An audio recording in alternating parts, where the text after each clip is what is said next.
terceiro templo em Jerusalém. Alguém já ouviu falar nesse tema? Então vamos aprender hoje sobre a construção do templo em Jerusalém.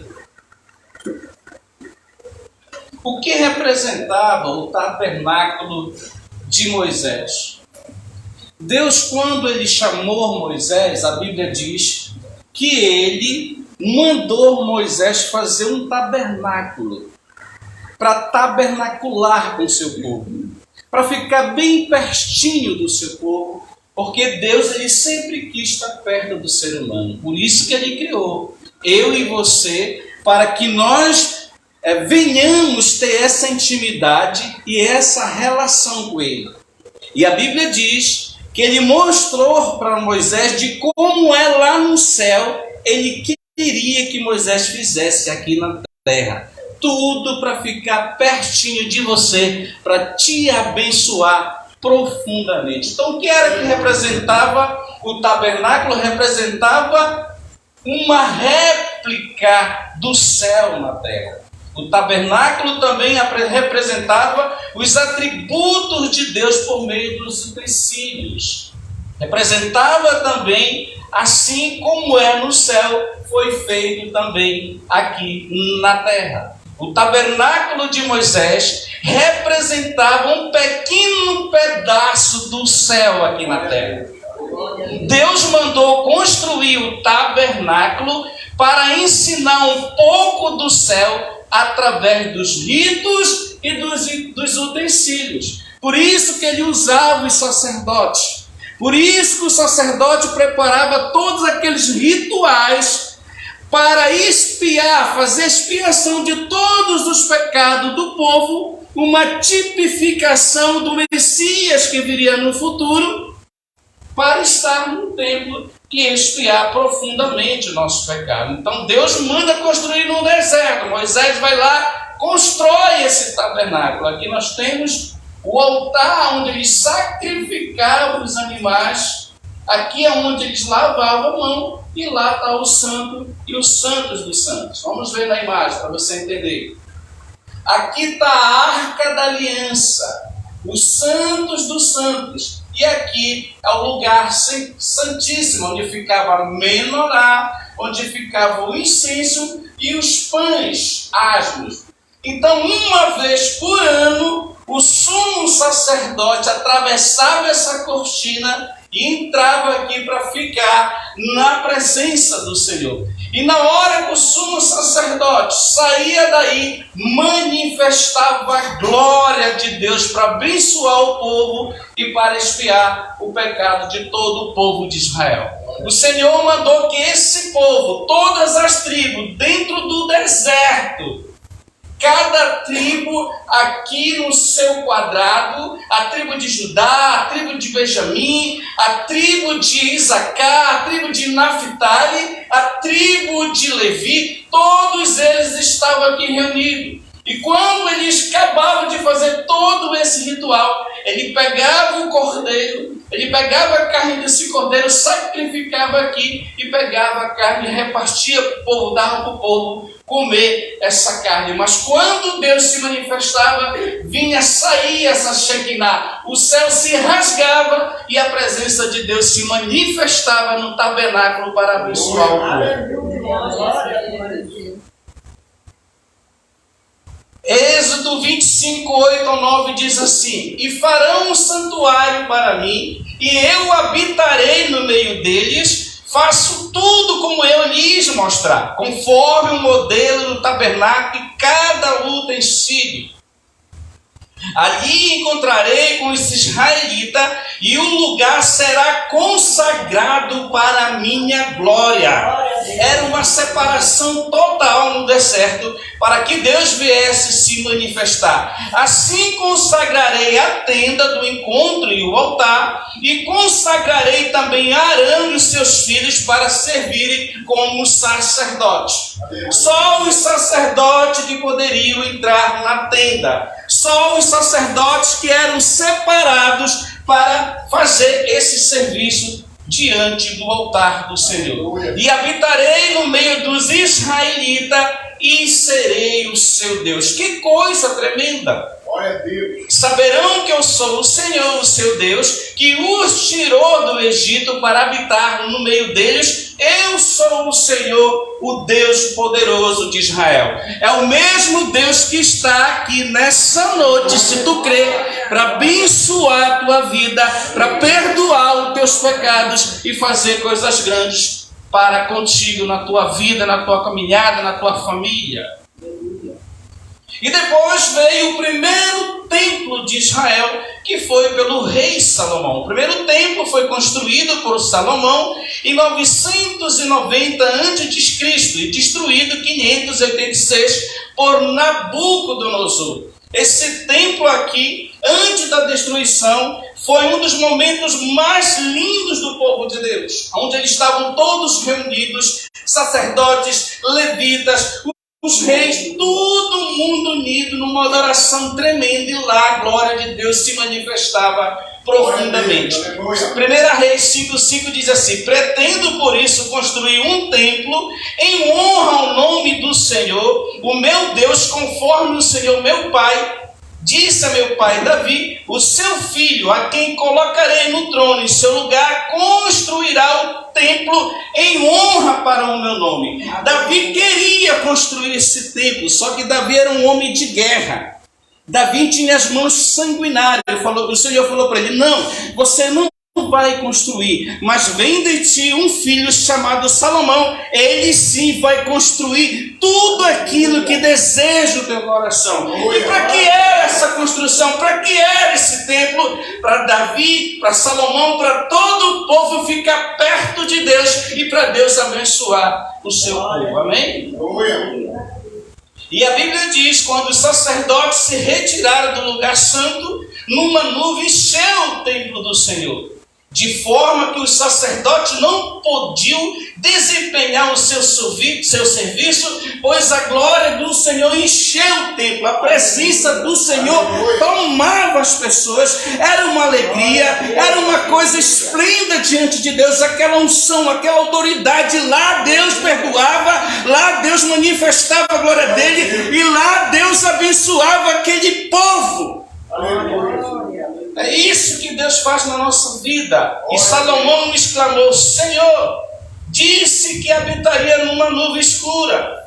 Na realidade, construí para ti um templo magnífico, um lugar para neles habitarem para sempre. É por isso que tem um templo físico. Por que tem um templo físico? Para que nós possamos nos reunir em assembleia, em eclésia, que é a igreja, para adorar junto ao Senhor. E no meio dessa adoração, quando a igreja está na presença de Deus, Deus cura, Deus restaura, Deus salva, Deus abre porta onde não é porta, porque a presença dele está no templo. Glória a Deus. Olha. Aqui a arca da aliança, onde a Shekinah de Deus se manifestava na antiga aliança. Era mais ou menos assim a ilustração. Aqui nós temos dentro da arca da aliança a vara de Arão. Aqui nós temos o vaso com o maná do céu que caía para alimentar o povo no deserto, e as tábuas da lei dos 10 mandamentos do Senhor ficava dentro da arca da aliança. E era uma alegria, os sacerdotes tocavam, os levitas adoravam a Deus, e Deus manifestava a glória dele diante do seu povo. Depois esse templo foi destruído e foi reconstruído por Ageu, por Neemias, por Zacarias, por Malaquias. Vieram e reconstruíram o segundo templo que Nabucodonosor destruiu no ano 586. O segundo templo foi construído em 535 com autorização de Artaxerxes. Quando Neemias pede ali para Artaxerxes a autorização para voltar para Jerusalém, porque o seu povo estava em miséria. Ananias relata ao copeiro do rei chamado Ananias que o seu povo está em miséria, que Jerusalém está toda queimada, os muros todos destruídos, e Neemias pede a autorização para Artaxerxes para que ele volte para Jerusalém e reconstrua os muros da cidade e todo o templo, para que a glória do nosso Deus se manifestasse de novo. Ageu 2, 7, 9 diz assim: farei tremer todas as nações que trarão para cá os seus tesouros, encherei o templo de glória, diz o Senhor dos Exércitos. Tanto a prata quanto o ouro me pertence, declara o Senhor dos Exércitos. A glória desse novo templo será maior do que o antigo, diz o Senhor dos Exércitos. E neste lugar estabelecerei a paz, diz o Senhor dos Exércitos. Esse segundo templo não tinha o esplendor da glória do primeiro templo de Salomão. Esse segundo templo era muito inferior, mas a profecia diz que este segundo templo será maior do que o primeiro. Por quê, pastor Luiz? Nós vamos descobrir por quê. Esse templo foi ampliado pelo rei Herodes. Ele ficou magnífico de novo. Foram mais de 40 anos para que ele voltasse a ser um templo magnífico. E para quê? Porque o próprio Deus, o próprio Machia ia ensinar nesse templo. Olha como era no templo de Jesus. Aqui está o pináculo do templo aonde Satanás levou Jesus e mostrou os reinos da terra para ele. Aqui está a sala do templo, a Assembleia do Sinédrio, a escola rabínica aqui nesse espaço. Aqui os pátios dos gentios, aqui o pórtico de Salomão e a porta formosa. Lembra alguma coisa a vocês? Atos 3, onde Pedro pega na mão daquele homem e fala: olha, eu não tenho prata, eu não tenho ouro, mas o que eu tenho, em nome do Senhor Jesus Cristo, levanta-te e anda. Foi nesse lugar que o milagre aconteceu. Aqui tem os pátios das mulheres. Aqui nós temos o forte Antônio, a torre de Antônio, onde o Império Romano ficava de olho em tudo que acontecia aqui. Se tivesse alguma briga, alguma confusão, os soldados desciam de lá e vinham para acabar com tudo, para acabar com a briga e para colocar paz diante de Jerusalém. Vocês estão entendendo a mensagem? Dá uma glória bem bonita aí para Jesus. E esse templo foi embelezado de novo. E nesse templo o verdadeiro Deus, o Filho de Deus, volta a cumprir a profecia de Ageu. Chegaram novamente a Jerusalém quando Jesus estava passando pelo templo. Aproximaram deles os chefes dos sacerdotes, os mestres da lei, os líderes religiosos, e perguntaram: com que autoridade estás fazendo essas coisas? Uma pergunta para Jesus. Porque ninguém pode chegar no templo e ficar pregando, falando coisas, porque isso é função do sumo sacerdote, isso é função dos mestres da lei, isso é função dos fariseus. E agora o Jesus, o rabino lá da Galileia, vem e começa a ensinar no templo, e isso é um choque de cultura muito grande diante do Sinédrio, diante do povo de Deus. Mas deixa eu te dizer uma coisa: sabe por que Jesus faz isso? Porque Ele é o próprio Deus. Sabe por que Jesus faz isso? Porque Ele é maior do que o sumo sacerdote, Ele é maior que a lei, Ele é maior que Moisés, Ele é maior que os fariseus, Ele é maior que Herodes, Ele é maior que tudo. É o Deus que está nessa noite aqui para te abençoar, se tu crê. Respondeu Jesus: eu lhes farei uma pergunta, responda-me, e eu lhes direi com que autoridade estou fazendo essas coisas. O batismo de João era do céu ou dos homens? Diga-me. Jesus perguntando aos mestres da lei. Eles disseram entre si, dizendo: se dissermos do céu, ele perguntará: então por que vocês não creram nele? Mas se dissermos dos homens, eles temiam o povo, pois consideravam realmente João um profeta. Jesus colocou eles aqui numa sinuca teológica, uma intelectualidade profunda do Messias. Eles não puderam falar nada porque eles consideravam João Batista um profeta. Então, se João Batista falou que o Messias era o Cordeiro de Deus, ele tinha que acatar a autoridade de Jesus no templo. Mas eles estavam cegos, eles estavam com seus corações duros e não entendiam o que o Senhor queria fazer naquele momento na sua igreja. Eles responderam a Jesus: não sabemos. Disse então Jesus: tampouco e direi com que autoridade faço essas coisas. Meus amados irmãos, aqui a gente aprende uma lição muito grande. Jesus não fala com qualquer pessoa, não.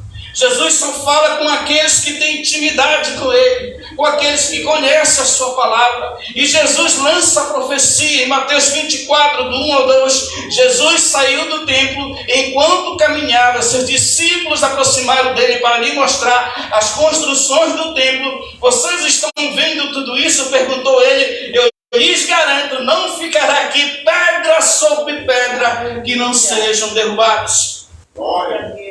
Depois de toda aquela situação, levaram Jesus para o Calvário, crucificaram ele, ressuscitou no terceiro dia. E o Senhor falou: olha, esse templo aqui que vocês estão vendo, essas pedras, essas coisas, essas construções lindas, maiores que Herodes fez aqui na Galileia, não ficará aqui pedra sobre pedra até o dia que eu voltar nessa terra. E essa profecia se cumpre hoje. No ano de 1070, no ano 70, os romanos foram destruir Jerusalém e o povo todo foi disperso por todas as nações da terra. É por isso que hoje tem judeus em toda parte do mundo. A nossa família é descendente de um judeu que veio, nós sabemos de onde se veio, de Portugal, se veio da Espanha. Só sei que o meu pai é judeu, o pai dele é o judeu original, ele é judeu, nossa família tem linhagem judia, mas por isso que está em todos os planetas, por causa dessa profecia.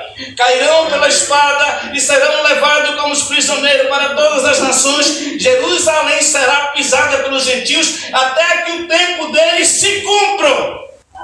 É por isso que hoje Jerusalém está nas mãos dos gentios. É por isso que Israel está em todos os noticiários do mundo.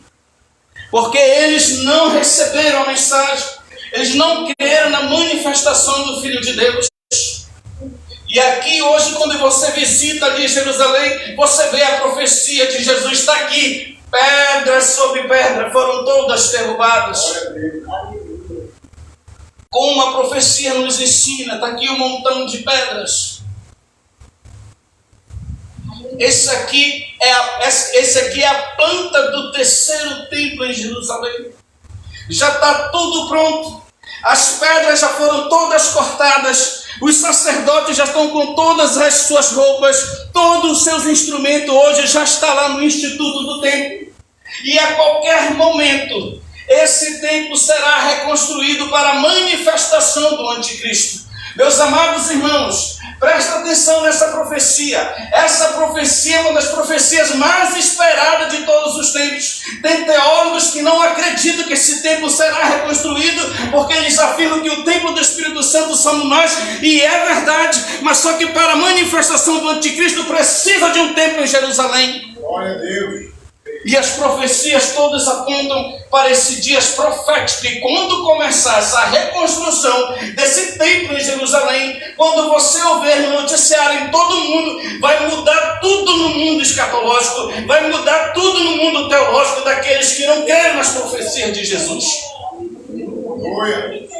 Esse templo será ampliado dentro de Jerusalém, hoje na atual Israel. A Bíblia garante que no final dos tempos, o templo judeu será reconstruído em Jerusalém, será o terceiro templo. Hoje está assim lá, a mesquita, o domo da rocha, está aqui o quarteirão. É o quarteirão mais emblemático do Oriente Médio. Aqui foi onde Deus sacrificou Isaac. Aqui foi onde Davi comprou esse terreno de Araruna para fazer a sua casa, fazer um sacrifício ao Senhor. E hoje está o domo da rocha, uma mesquita muçulmana dentro desse quarteirão. A Bíblia diz: as forças armadas se levantarão para profanar a fortaleza, o anticristo, o templo, acabarão com o sacrifício diário e colocarão o sacrilégio terrível de que falou o profeta Daniel. Assim, quando vocês virem o sacrilégio terrível, Mateus 24, 15, 16, do qual falou o profeta Daniel, no lugar santo, quem lê entenda. Então os que estiverem na Judéia, fujam para os montes. E a preparação do templo hoje em nossos dias. Aqui são as autoridades quando visitam Israel.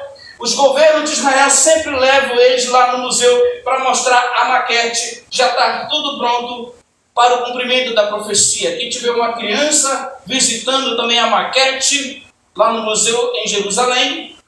E os rabinos-chefe de Israel, Davi Lau, disse que o templo judaico pode pode ser reconstruído no Monte de Jerusalém, sem mover nenhum dos santuários muçulmanos para lá.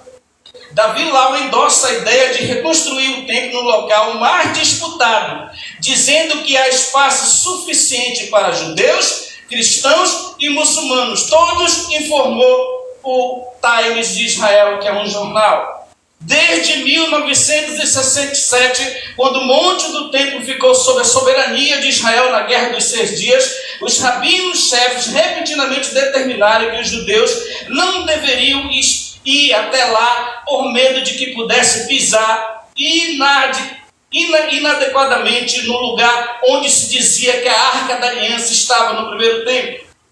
O número crescente de ativistas judeus o visitou, algo que muitos palestinos veem como uma provocação. Por isso que tem esses levantes hoje lá em Israel, que você vê no noticiário dos muçulmanos, dos palestinos contra o povo de Deus, contra Israel. Rumores que Israel planejava mudar os estados que ajudaram a desencadear a onda e o esfaqueamento de palestinos, outras violências que começaram por causa do local e do monte. Hoje ele disputa esse lugar. Hoje eles disputam quem é que vai comandar no futuro esse tempo. É por isso que você vê, quando você vê ali, aconteceu esses dias agora, na Cisjordânia, aí mesmo no Monte do Templo, não é qualquer pessoa que entra aqui. Se um judeu pisar aqui, da confusão, da briga. Então tudo isso é o que está acontecendo e as profecias se cumprindo em nossos dias. Aqui está a Menorá, que hoje está ali na praça de Israel, onde as pessoas chegam, é totalmente de ouro, como eu mostrei naquela primeira ilustração lá, quando o tabernáculo era no deserto. E hoje já está pronto ali, mostrando para todas as pessoas que visitam a Palestina ali em Israel. Está aqui as roupas do sacerdote, todas prontas, os instrumentos de corda, todos prontos, e aqui está o Muro das Lamentações, onde os judeus vão ali orar ao Senhor em nossos dias. Tessalonicenses 2:4-3 diz assim: não deixe que ninguém os engane de modo algum. Antes daquele dia virá a apostasia. Apostasia que a gente está vendo hoje, o abandono da fé, as pessoas se afastando de Deus.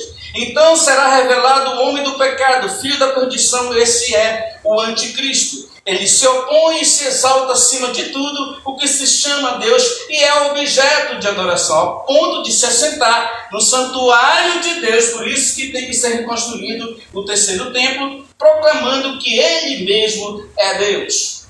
Apocalipse 11, de 1 ao 2. Deram-me um caniço, semelhante a uma vara de medir, e me foi dito: vá e meça o templo de Deus e o altar, e conte os adoradores que lá estiverem. Exclua o pátio exterior e o meça, pois foi dado aos gentios, e eles pisarão a cidade santa durante 42 meses, que na profecia é 3 anos e meses. Quando o anticristo for governar de Jerusalém, nesse terceiro templo, muitos judeus vão pensar que ele é o Messias, porque ele vai fazer prodígio, ele vai curar muitas pessoas, ele vai fazer coisas tremendas, ele vai unir todo o povo do Oriente Médio, ele vai fazer coisas grandes, as pessoas vão amar o anticristo. Amém? Só que ele vai se rebelar. Nos últimos 3 anos e meio dos 7 anos da profecia, ele vai se rebelar. E Israel vai cortar o pacto com eles. E ele vai o quê? Ele vai, a palavra certa, meu Deus, ele vai contra o povo de Deus. Ele vai oprimir o povo de Deus nesses últimos 3 anos e meio. Amém? E aqui com muitos ele fará uma aliança. Daniel é os 7 anos da profecia da grande tribulação. Com muitos ele fará uma aliança que durará 1 semana, 7 anos em profecia. No meio dela dará fim ao sacrifício, a oferta 3 anos e meio. E numa ala do templo será colocado o sacrilégio terrível, até que chegue sobre ele o seu fim e lhe será decretado. O próprio Cristo vai matar ele só com o sopro da sua boca. Amém? Esse templo ele vai ser reconstruído. Nós não sabemos se será no lado do Domo da Rocha ou se o Domo da Rocha vai sair daí. Eu sei que é nesse acordo que a profecia vai se cumprir. Amém? Shalom.